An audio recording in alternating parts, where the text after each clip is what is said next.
أعوذ بالله من الشيطان الرجيم. بسم الله الرحمن الرحيم. يا أيها المزمل قم الليل إلا قليلا نصفه أو انقص منه قليلا أو زد عليه ورتل القرآن ترتيلا إنا سنلقي عليك قولا ثقيلا إن ناشئة الليل هي أشد وطئا وأقوم قيلا إن لك في النهار سبحا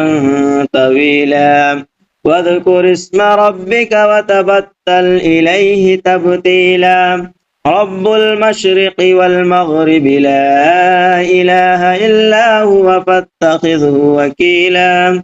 واصبر على ما يقولون واهجرهم هجرا جميلا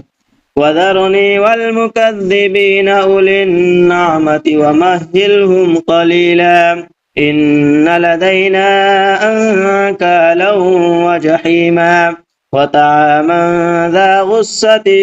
وعذابا أليما يوم ترجف الأرض والجبال وكانت الجبال كثيبا مهيلا إنا أرسلنا إليكم رسولا شاهدا عليكم كما أرسلنا إلى فرعون رسولا فعسى فرعون الرسول فأخذناه أخذا وبيلا فكيف تتقون إن كفرتم يوما يجعل الولدان شيبا السماء منفطر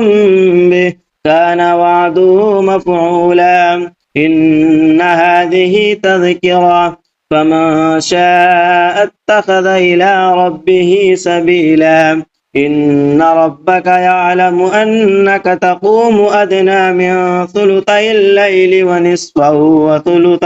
وثلثه وطائفة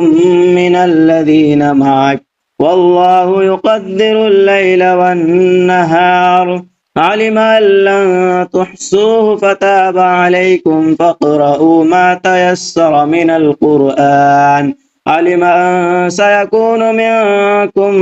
مرضى وآخرون يضربون في الأرض يبتغون من فضل الله وآخرون يقاتلون في سبيل الله فاقرؤوا ما تيسر منه وأقيموا الصلاة وآتوا الزكاة وأقرضوا الله قرضا حسنا وما تقدموا لأنفسكم من خير تجدوه عند الله هو خيرا وأعظم أجرا واستغفروا الله إن الله غفور رحيم صدق الله العظيم.